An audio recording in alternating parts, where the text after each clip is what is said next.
All right, broadcasting live with two of my least favorite people on the planet. All right, so I think we're live streaming to YouTube right now as we speak. Should be, at least. Google Hangouts on air. Looks like yeah. Looks like it's going. Let me open it. We're live? I believe so. Let me open another link just to make sure. Two more. What the fuck is it? Hey, who's a Karate? smoke detector battery? Me. Is that you? Yeah. I'm gonna drive to Atlanta and murder you if you don't change it. All right, it is live now. I can see it's working. All right. So I'm actually gonna pull up the Rocket so that we can see these. Can you guys see a chat? I can't see a chat. Wait. There it is. All right, yeah. It looks like it's just us. Oh, cool. Live now. Yeah. Live now. I don't know how you see who's in it to win it. What? There we go. I can see it. All right, cool. All right. Who was first? All right. Paul said, if you're wondering about any that comment doesn't matter because it's from you. All right. So Cam's was the first comment. Cam's first supplement that he took was multivitamin. What do you guys think about multivitamin? Necessary? I've always put it in as kind of like a fail-safe mechanism. Like hey, you might not be getting enough vitamins. I have no idea, but just put it in your mouth anyway. And that's how Paul gets his ladies. That's how Paul does everything in life. Shut your fucking mouth and take it. I'm sorry. That was so inappropriate. I'm glad this is private. It's not. It's not at all. It's not. Oh, you're right. 7,000 Chinese people watching this right now. Oh, nah. Is it my turn? Do you want to talk about? Go for it, man. Vitamins? Go for it. Yeah, I think that's not we know they're not harmful, or you could be pretty rest assured that they're not harmful. I think there are a lot of theories. Some people propose that due to just sheer food volume these days, that even though the back of like your Hot Pockets and stuff don't have a list of all these like vitamins and minerals and stuff, that even without taking multivitamins, that we're still getting a pretty good, decent range and dose. I mean, it's just not all that common these days, like for people to really experience disease states of vitamin and mineral deficiency and such, So, but I think it is like a fail safe. And I mean, as a whole, I don't think, I know myself, my diet isn't the most nutritionally sound. Yeah. So it's good that we put you on our multivitamin. But one thing that I think people get confused is they see like, all right, something like this is popular in the vertical diet with Stan Efferding, where he's like, you got to make sure that you're getting a ton of iodine in. It's going to supercharge your thyroid. Like, well, no, your thyroid is going to be dysfunctional if you don't have enough iodine. If you have enough, it's going to function normally. Giving it way more isn't going to make it function even better. Yeah. Well, and I think, outside of there's some special populations for which it's important. Like, like pregnant women need to supplement with folate, and like small children generally don't eat enough, and they're picky eaters. So there's some benefit to giving small kids vitamins because they don't have a broad, diverse diet. But for your average person that's eating a lot and not eating nothing but Hot Pockets and bagel bites like Paul, the chicken nugget diet, you're probably, if you're eating a wide variety of mostly whole foods and making a point to get plants that aren't just starches in your diet, you're probably covering all your bases. If the like 6 cents a day to take a Flintstone vitamin or whatever is something that makes you feel better, then you'd probably go for it. Because like Paul said, there's no real demonstrated harm, but yeah, micronutrition deficiency is pretty rare in normal populations that are eating like just absolutely absurd diets for whatever reason in the West. So if you get into a situation like in some parts of sub-Saharan Africa, there's a lot of micronutrition issues like rickets and whatnot, but that's because those people are starving anyways. So they just have malnutrition up from all sorts of sources. One other special population is your vegans that usually don't get enough B vitamins, especially B12. They can benefit from taking a B12 supplement. Yeah, and then maybe a vitamin D, extra iron, vitamin D, maybe calcium as well, depending on where they're getting their but a lot of those like tofu, like soy kind of based products are enriched with calcium and other. Well, a lot of our food already has micronutrient enrichment. That's almost like a public food policy in the United States for maybe 50 or 60 years now. It's been really big on that. So I think it's kind of important to bring up, like, a lot of people would like to have you think that we're just like starving and dying at a cellular level from like nutrient deficiency, and it's just not true. It's like really in the United States, like nutrient deficiency is probably the last problem that anybody has. like let's be honest, like there's too much going in. We have malnutrition of a different variety. We're developing new diseases that are solely a result of hyperconsumption. So like I don't think that like we're missing out on vitamin A, like just as a general statement. And some people, like, I don't know, even if they don't have the greatest diet, not that this is okay, but like let's say somebody get some pizza and it has veggies on it, or they get a burger at a fast food restaurant that has some veggies on it or something. They act like these don't count for nutrition. Have you run into people like that? Yeah, unless it's like wholly organic salads, it doesn't count. Well, and really the threshold of like what we need for a lot of these substances, micro and phytonutrients, is so low that like, you might eat a quarter of a bell pepper a month, but that might supply all you need. Like, I mean, they're literally called micronutrients or phytonutrients. Tiny, smelling a bell pepper might get you what you need. And then another thing with the supplements aspect of this is that the bioavailability of a lot of these micronutrients in supplement form is just abysmal. So you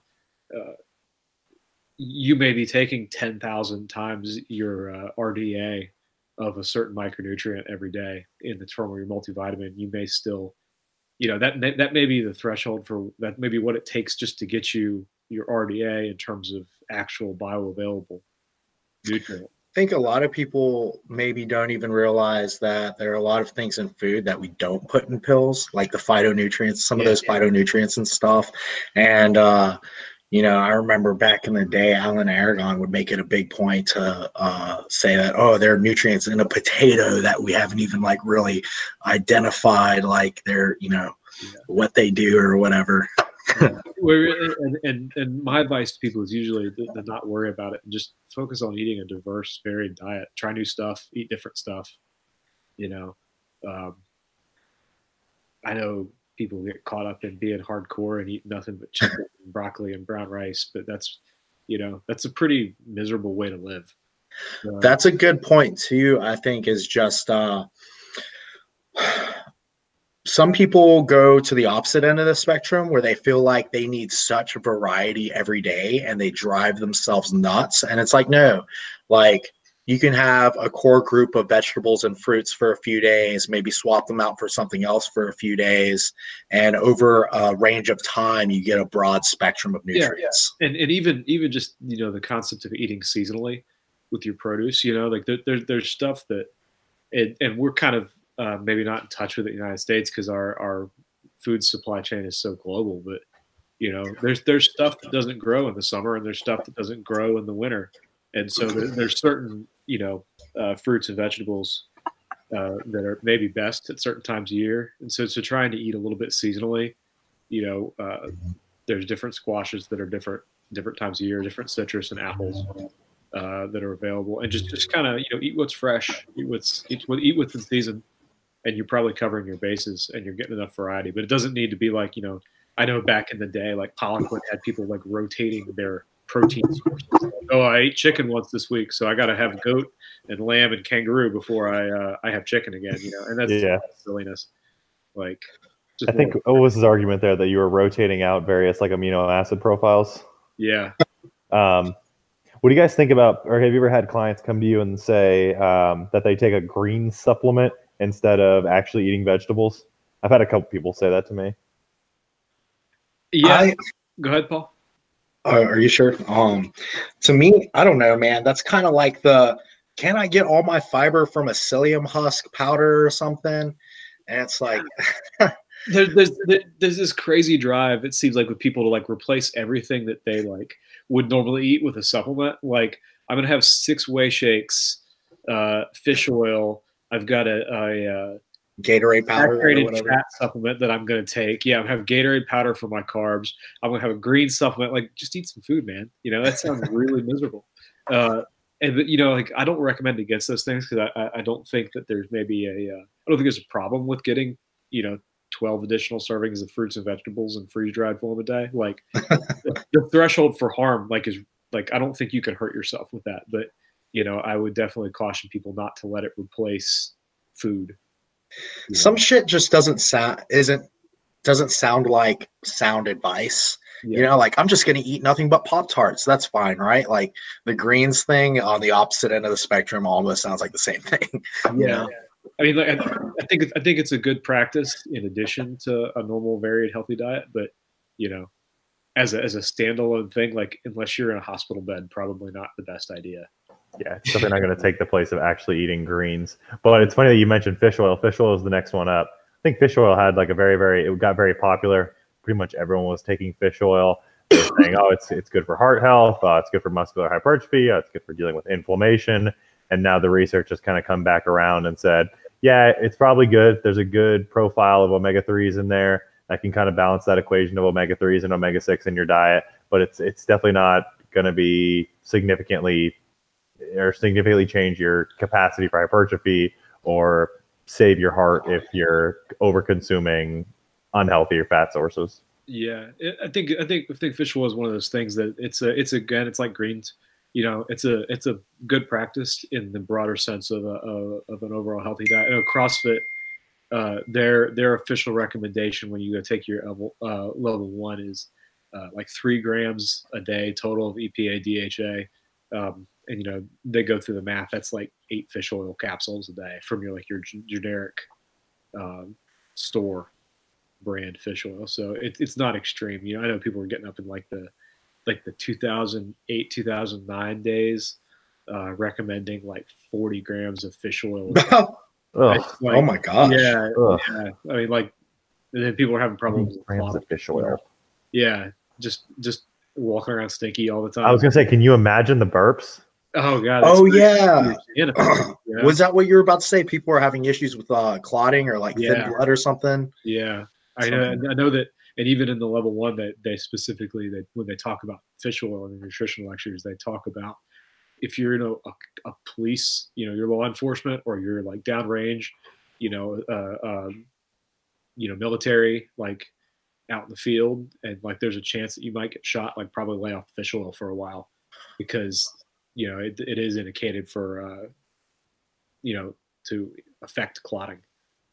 Yeah, interesting. I don't think not that it's a bad idea to take it during an off season or a season where you're in a surplus, but I think that's one of those supplements that becomes maybe a little more useful during a contest prep or hard diet. Yeah. Where you're limited in food sources and fat, and you can't maybe get that occasional fish in your diet and stuff. Because like salmon, for instance, for like a 4-ounce piece of salmon, the fat content is absurd. You just can't eat that when you're in a heavy deficit. Yeah, it's and I think with a lot of this discussion, we talk about dietary supplements, and a lot of them, the relevance and the usefulness for them changes depending on whether you're in a normal healthy, maintenance or surplus environment, or if you're in a more severe deficit, because, as supplemental nutrition becomes more important in all populations when calories and the ability to eat becomes diminished. And that's why most of what we know about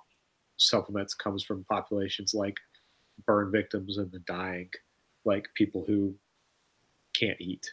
Yeah, that's what a lot of the research on glutamine is actually in burn victims and cancer patients who have severe muscle wasting or severe immunosuppression as a result of their treatment. Yeah. What's next on our list here?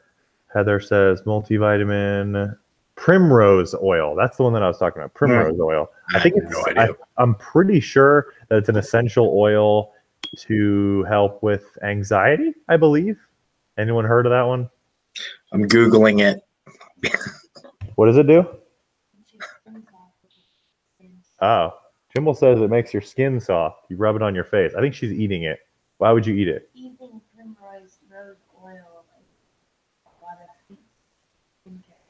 Oh, she's eating it. Why would you eat it? Okay. Make your insides beautiful. This is a natural source of gamma linoleic acid. If you guys are interested. So the Mayo Clinic examined evidence for the safety and effectiveness of eating primrose for several conditions. It's considered that there was good evidence, grade B or strong evidence, grade A, that it produced moderate improvement in eczema, grade C or unclear evidence for benefit listed in other conditions.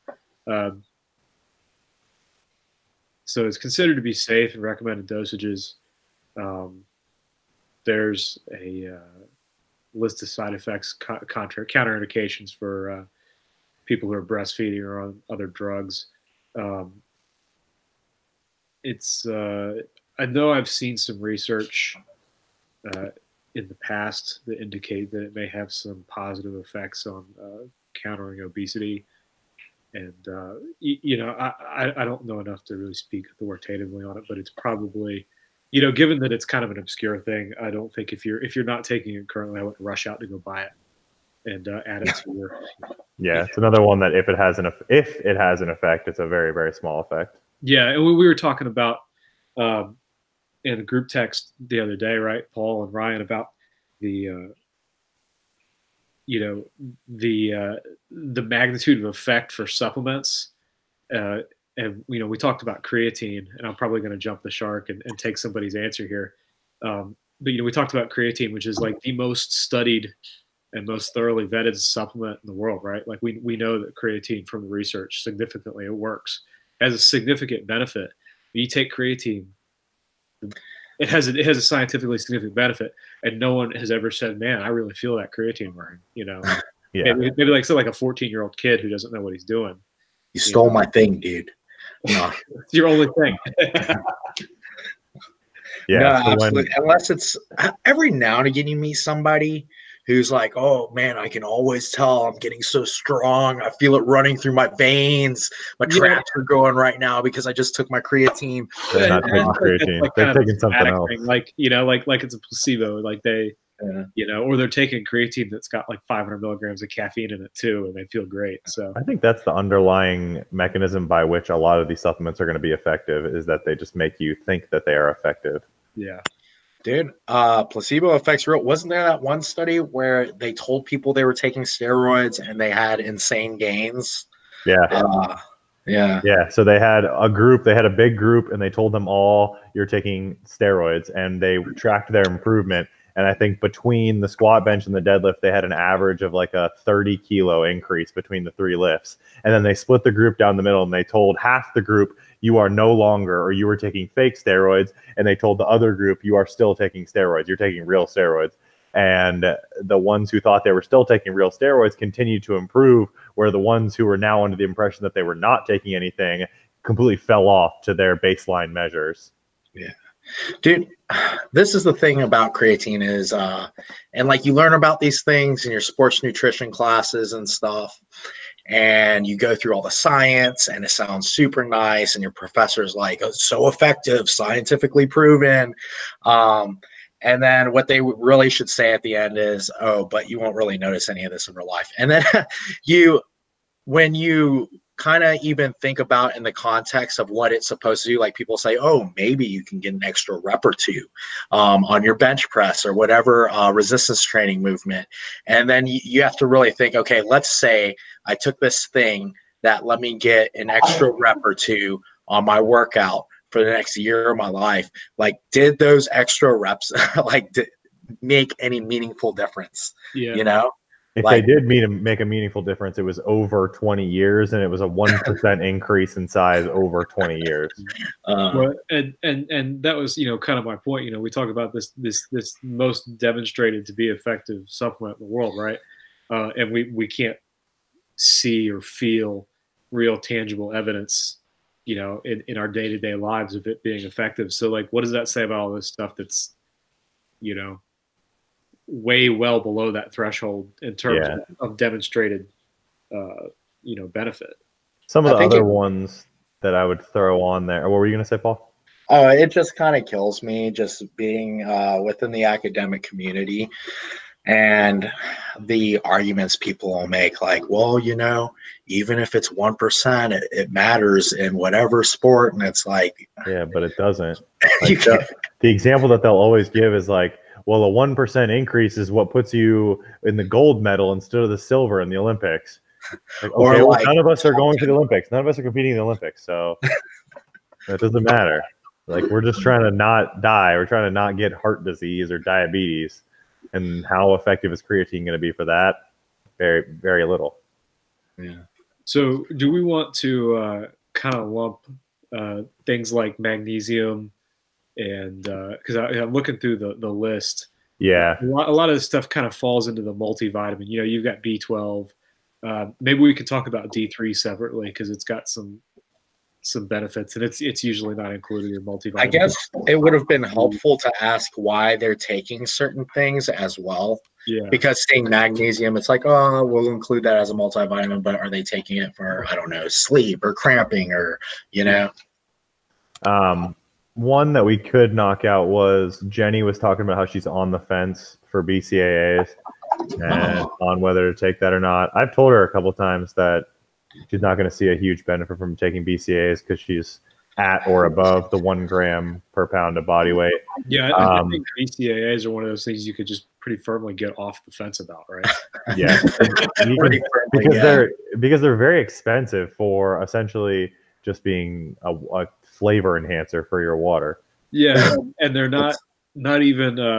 Correct me if I'm wrong, guys, but isn't there a good bit of more recent research to indicate that it's not even as effective as just regular protein? Yeah, that's really the issue. Is that, yeah, you're missing the other amino acids that are really important for you know, muscle protein, carrying out full muscle protein synthesis and building myofibrillar tissue. Yeah. Whereas like your BCAAs kind of just act as like the on switch to get the process started, your leucine trigger. Well, it's a case where, you know, they did a study and they measured a specific, you know, biochemical response and said, oh, this causes this to happen, and then to look downstream to make sure that one biomarker was actually filling out, you know, like you said. Yeah, downstream things weren't. I don't know who it was. It might have been Hector that was talking about it, and he was saying that taking BCAAs is like being in your car and just stepping on the gas as hard as you can, and then immediately letting your foot off of the gas. So you're like initiating the process of what should get the car moving, but you're not keeping your foot on the gas and elongating that process to actually allow the car to get moving. So when it comes down to muscle protein synthesis and building muscle, you've got the initiation phase of like having an amino acid there to kick everything off. BCAAs handle that, so they kind of set things off. But when there's not a large pool of amino acid there available to elongate that, you don't actually build any muscle downstream. Yeah. So yeah, I think that a lot of that research, essential amino acids would be a slightly better choice with whey or some other protein with a good amino acid profile would be a better choice as well, like whole food meat, things like that.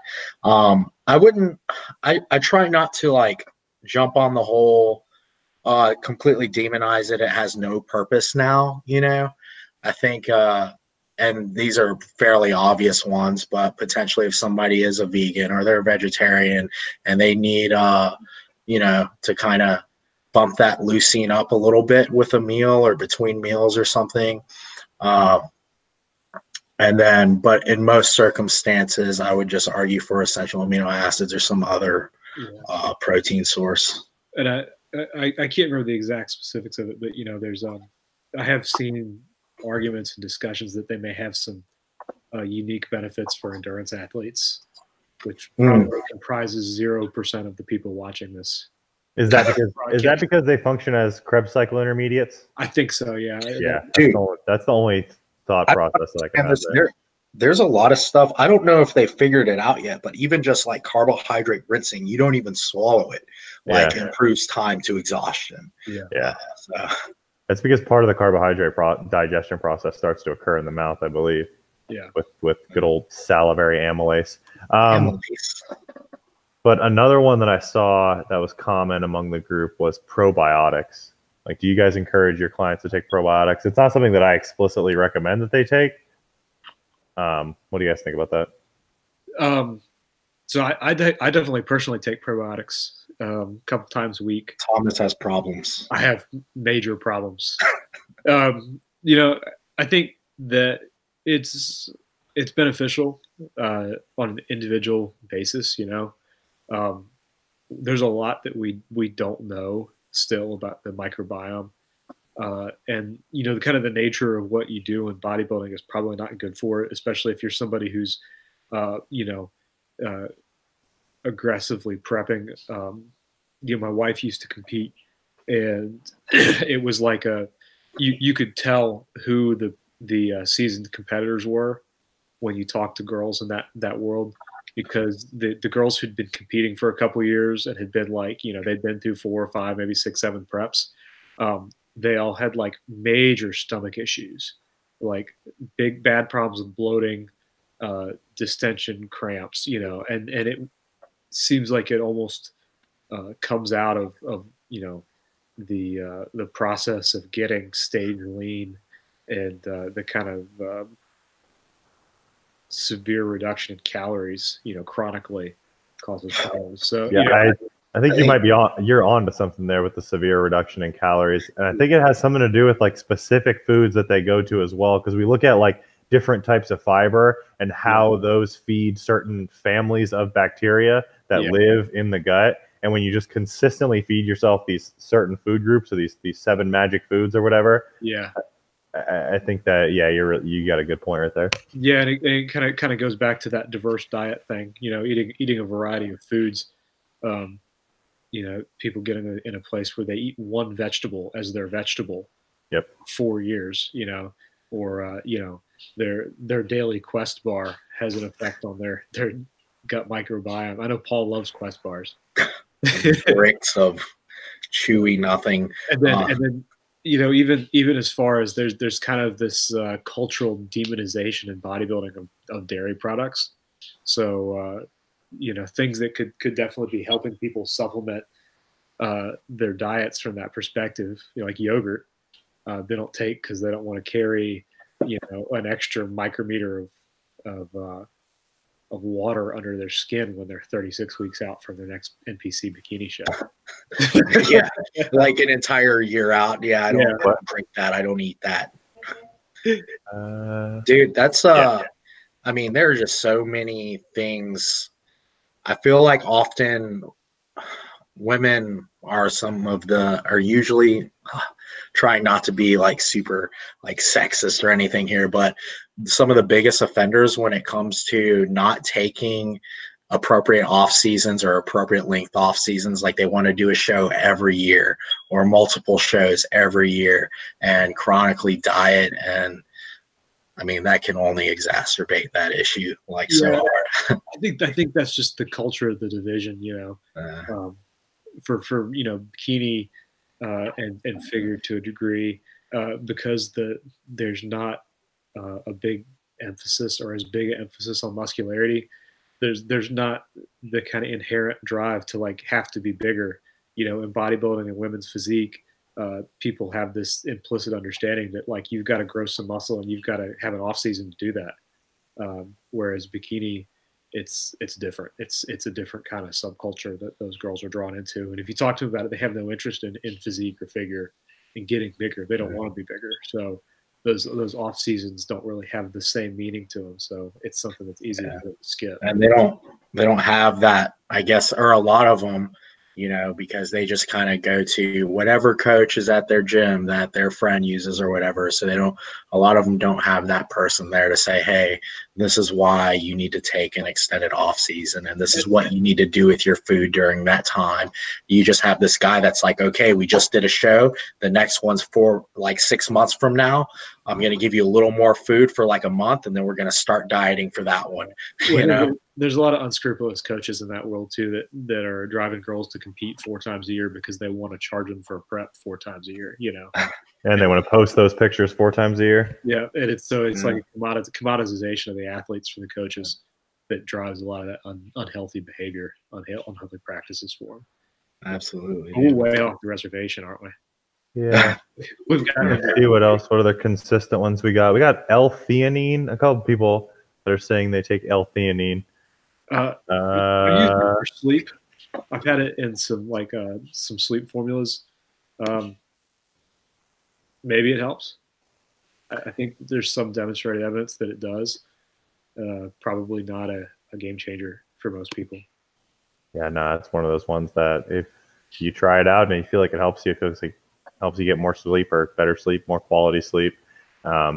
That's stuff where if you feel like a supplement is giving you higher quality sleep, that might be something where you bring in some sort of HRV technology to show whether you're actually getting an effect from. But we won't go down the HRV route today. We'll save that for another day. Oh, you can do your next study on that for your next 5 years. Yeah, Paul, we're going to need you to stay in that lab forever and answer some questions for us. Oh, no. So, you know what we should probably go back to real quick, just because I remember off the top of my head. One of your clients that was on the fence about BCAAs, didn't she say she was also on the fence about loading creatine and whether or not she needed to do that? Yeah. So saying, been on the fence with creatine, not sure when or how much to take, i.e. loading. So loading does saturate you faster. But even if you don't load and you just take the appropriate dose for an extended period of time, I think it takes a few weeks longer. You will reach saturation. It just won't happen as rapidly. Yeah. So you don't need to load. What about the old school saturation protocols where you mix it in with like grape juice? Oh, the OG Celtec?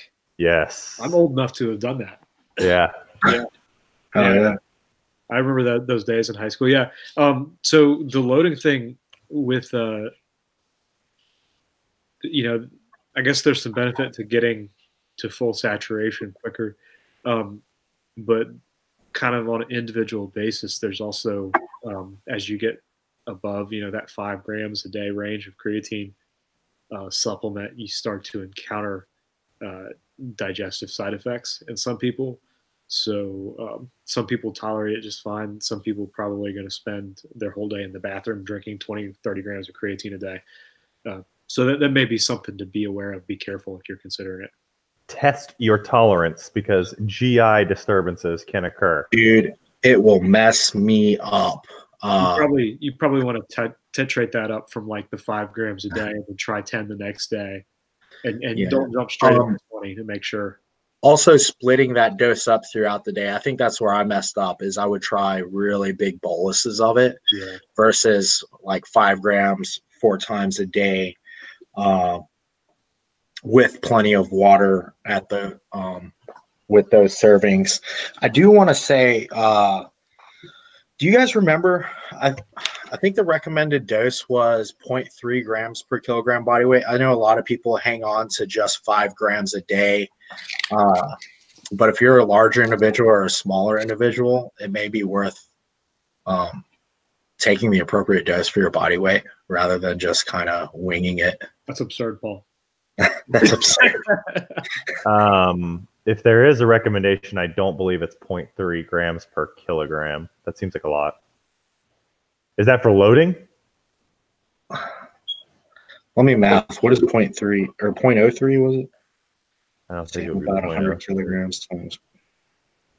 That would have to be for loading. Wait, maybe I just don't know what it is.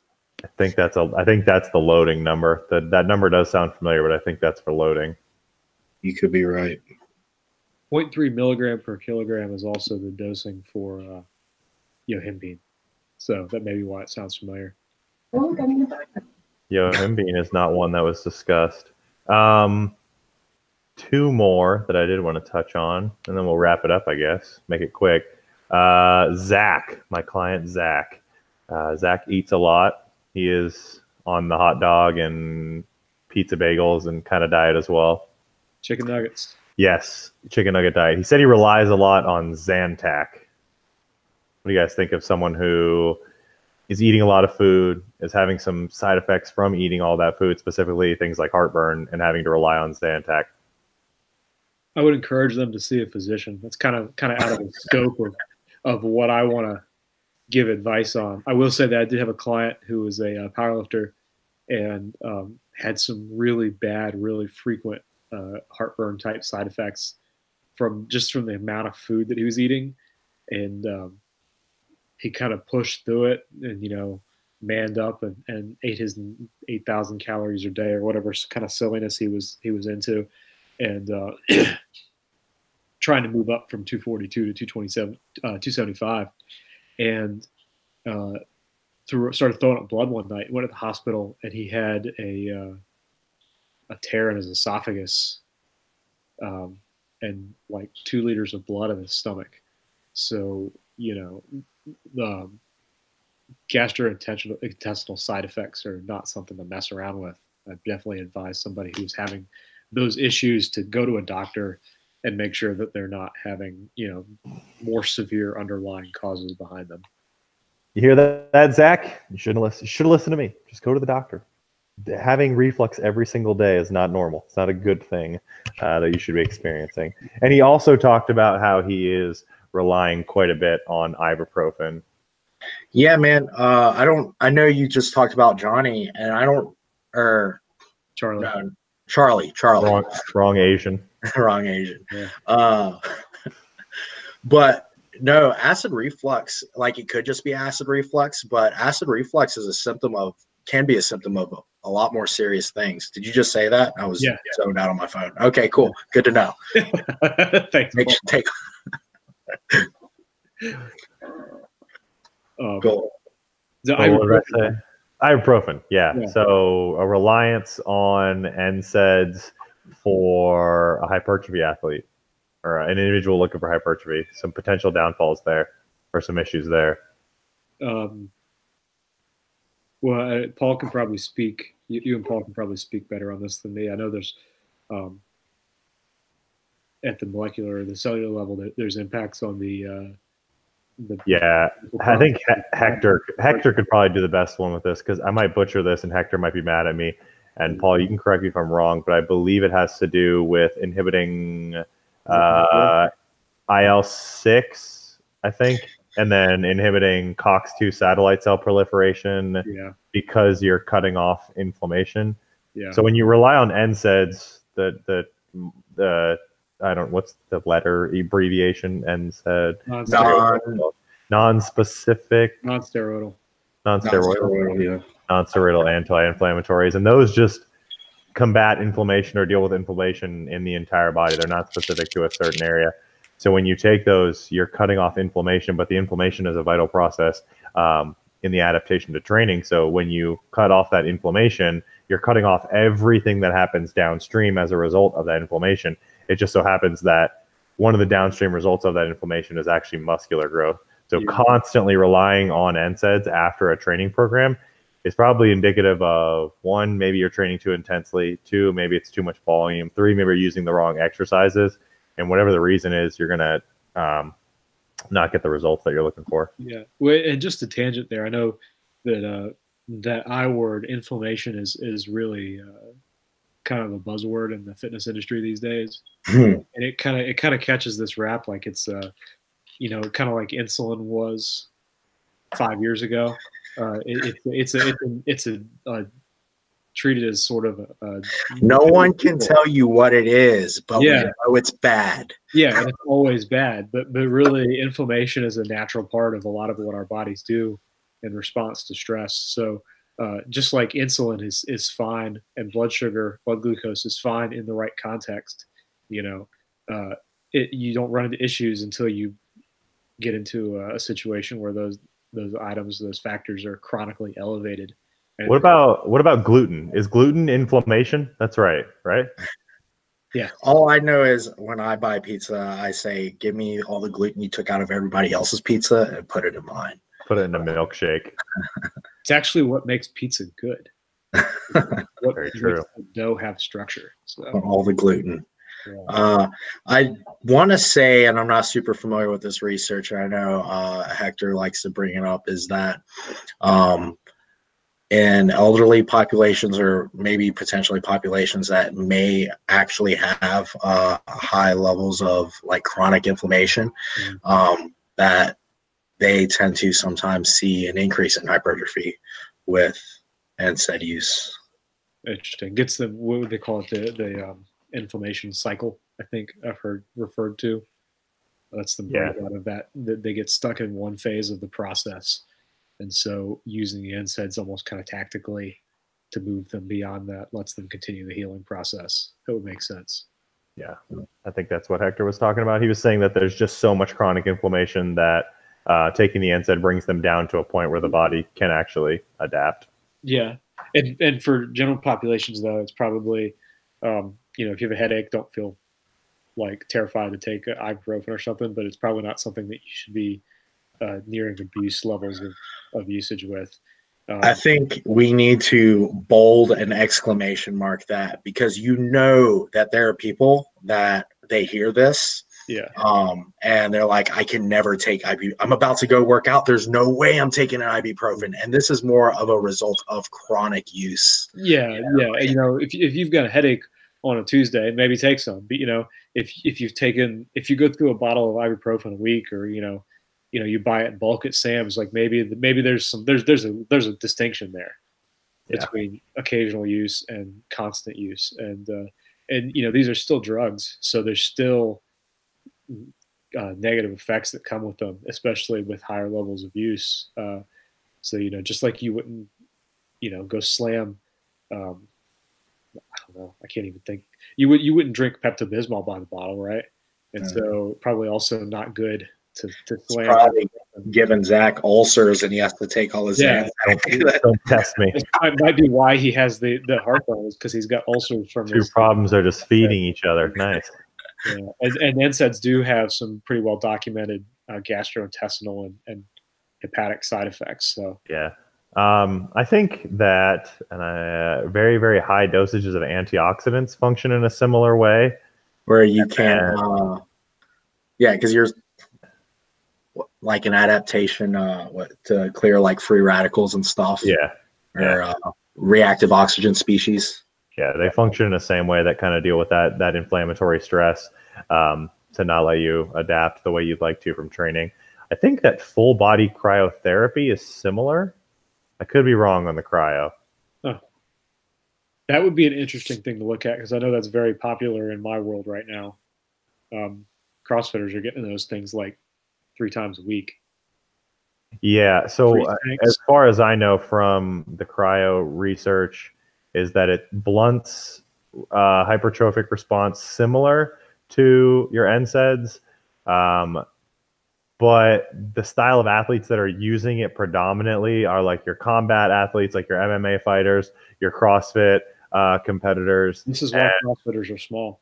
In general, athletics, but it's not imperative for them in their sport to be huge. Like hypertrophy isn't held at a premium like it is for bodybuilders. So it's not the goal for those athletes.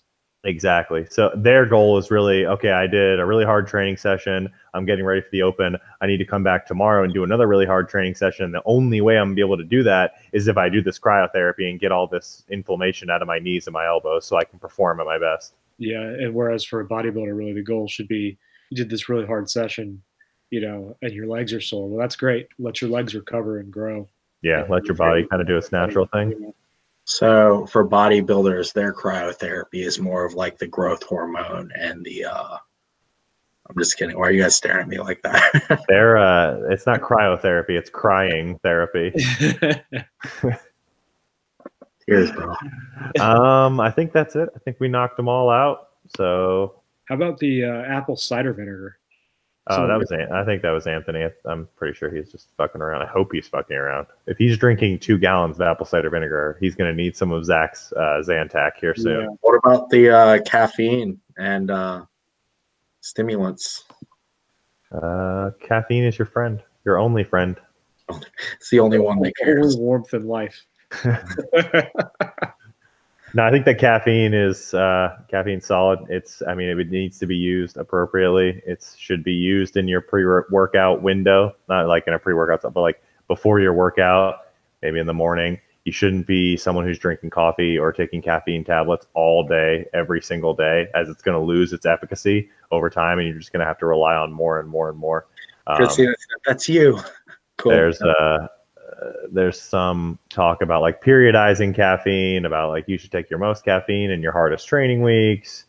I think that if you just keep it to a reasonable amount every single day and you time it appropriately, you'll get the most out of your caffeine with the least side effects. Every week is hard. Every day is hard. Yeah. Well, keep in mind, caffeine itself it's still a drug, and like NSAIDs, like the Zantac, like appropriate, responsible use and abuse are 2 different things. So you can. Hey Thomas, you remember when Mike Hadelsky, is that how you say his name? He made a video on caffeine a couple years ago, 2015, 16. And I remember he said the doses that have shown to increase performance, enhance performance, were 3 to 6 milligrams per kilogram body weight, I believe. Yeah. And I watched his video and I immediately went to 6 grams per kilogram. Awful idea. It's higher than that. It's high. The recommendations are actually higher than that. They're 6 to 9 milligrams per kilogram. Maybe I went to 9. I can't remember. It was something. And so you think about that for 6 milligrams per kilogram for a 220-pound individual. That's what, 600 milligrams of caffeine. Yeah, it's 6 cups of coffee.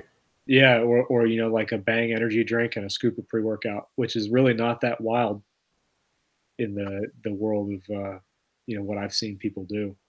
Now, shout out my boy Kevin that trains at Maverick CrossFit. 3 bangs and pre-workout before every single training session.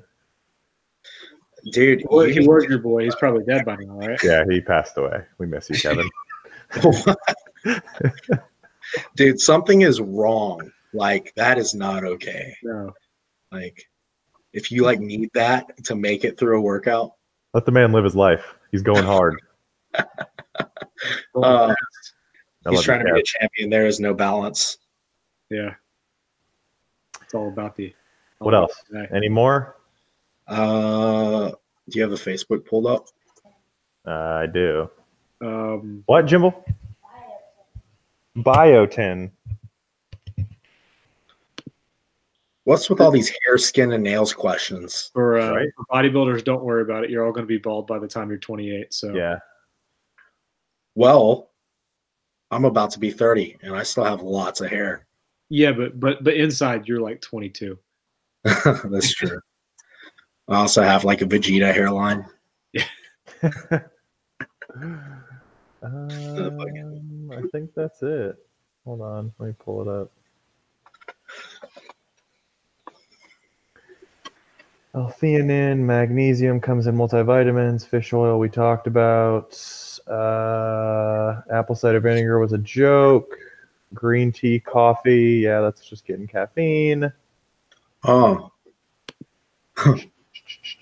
Because we talked about that. Jenny, I have no idea what black cohosh is. Has anyone read the research about collagen and vitamin C supplementation pre-workout for joint health? I use collagen daily, actually. Okay. I have read people taking collagen with, I believe it's 100 to 300 milligrams of vitamin C pre-training, and I know that there's some research that shows that it helps with collagen synthesis and ligaments and tendons. So I'll go ahead and shout out Examine.com has a really good supplement database. If you ever have questions about something you're taking, whether what the research says, they've done a lot of that legwork for you. And collagen is one of those things that I was always a little skeptical of. Someone recommended it to me because I've got a long history of destroying my body through training, and I went on Examine, and the reviews there from the research was pretty positive. I take it more as a preventative. Again, it's like everything else. You can't really tell that it's working. So your best bet is to rely on the research and then make informed decisions based on what you can afford and what you're having to trade off elsewhere in life or training to take those things. So collagen is something that's in my personal supplement. That is just so strange to me because I looked at some of that stuff and I think you're right. Examine does say some pretty good things about it, but you would think that it would just denature in the stomach, along with the other amino acids and things you ate, and just kind of those amino acids would just be used by whatever the body needed at the time. Yeah, and that was kind of my my thoughts on it too. Is the structure of the protein. It's not like we're getting a blood infusion of collagen protein, right? It's going through the stomach and it's having to deal with an acidic environment. But the studies cited on Examine did say, these were taken orally, and they had positive effects on tendon thickness and the regeneration of that tissue. So again, I think I pay like $30 every month and a half for a tub of collagen protein. And it don't really notice anything. It goes in my morning shake. So, we probably could hit real quick unless you guys are ready to get off. I think one of my clients said they take berberine. Berberine, yeah, that's Aisha. Yeah, is that how you say her name, Aisha? I think so. Okay. Yeah, that's how you say it. In her never-ending cabinet, yeah, she said she's taking berberine. I'm not super clued in on berberine. Someone teach me. Yeah, all it's you. Oh well, basically, people are taking it to manage or increase. It's considered a part of that GDA lineup that's becoming really popular. So you guys haven't heard of berberine at all? I've heard of it as a supplement. Yeah. I just didn't know why people were using it. GDA supplements, which I think just broadly GDAs are useless. Well, what's neat about berberine, and that's another one that you can look up on Examine. It does seem to be showing some promise. Yeah. And there's some bold claims as far as individuals comparing it to metformin. I don't know if it works that well. But I guess my issue more so is that there are a lot of people who are taking these supplements and these GDAs, and even if berberine's effective, they're just, it's like, it's not something most people should even be worrying about. If they're staying within a decent body composition, they're physically active, they're doing resistance training, a little bit of cardio throughout the week, and just not getting fat. Yeah, well, that was going to be my physically active person with a healthy body weight, a healthy calorie balance, and regular resistance training shouldn't have any issues with glucose and blood sugar management. And if they do, they need to go to a doctor and get medicine because that's not a normal condition, at that point. So I don't see why there would be a need to take a supplement for that if you satisfy all those other lifestyle conditions, like you said, Paul. Yeah, like the one thing that really, really messes with insulin sensitivity, or I guess two things, is being inactive, not moving the majority of your day, and getting fat. Yeah, gross caloric surplus. So if you're not doing either of those things, you're probably in good shape. I'm looking at Aisha's question now, and I also see turmeric, which I like. There's some promising literature there as a general health supplement. I know that there are issues with the bioavailability of the curcumin in its concentrated, isolated form. So a lot of times you see these curcumin supplements packaged with something like piperine to improve that. Probably not a bad thing from a general health perspective. Probably not also going to magically add 10 years to your life if you're already exercising, maintaining a healthy body weight, etc.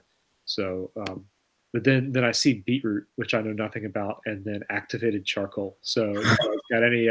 I believe the beetroot is the whole nitrate thing, nitrites. As far as God, what do they use for workout endurance? I believe. Yeah, buffering. So you see that when you supplement with like beetroot and various nitrates, you see an increase in buffering capacity. Okay. So if maybe you're an endurance athlete or a CrossFit athlete that has to worry about acid buffering during workouts, yeah, that's something I would throw in with like carnosine or beta alanine. I think it's one like sodium bicarb as well. Yeah. I personally, I mean, you guys can correct me if I'm wrong, but it doesn't seem like these supplements made for buffering really hold any use to a bodybuilder that's taking good rest between sets, doing, I mean, a set of 10, how long does that take? 15 seconds? Yeah. For energy systems perspective, by the time that you've gotten deep enough, high enough intensity to really have acid be an issue with affecting performance, you're talking probably at a minimum for an untrained, like a relatively lowly trained person, 40 seconds. That's a pretty long set of the high intensity for a bodybuilder,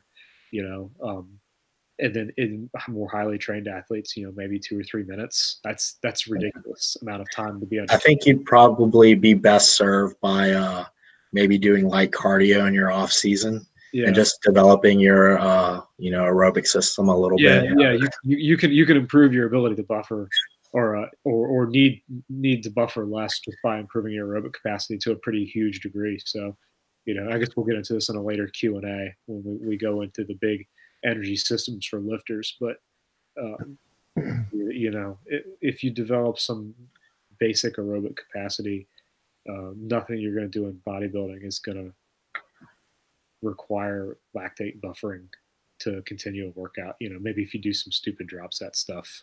But then you're probably not working with Paul anyways, because I know he hates that, right? Pretty much. BFR superset drop sets. Yeah. You forgot rest pause. You got to throw all the trigger words in there. Yeah. So let's talk about charcoal, because is that one of those detox? Is that what it's generally used for? The last time I've heard about charcoal, I believe is for detox.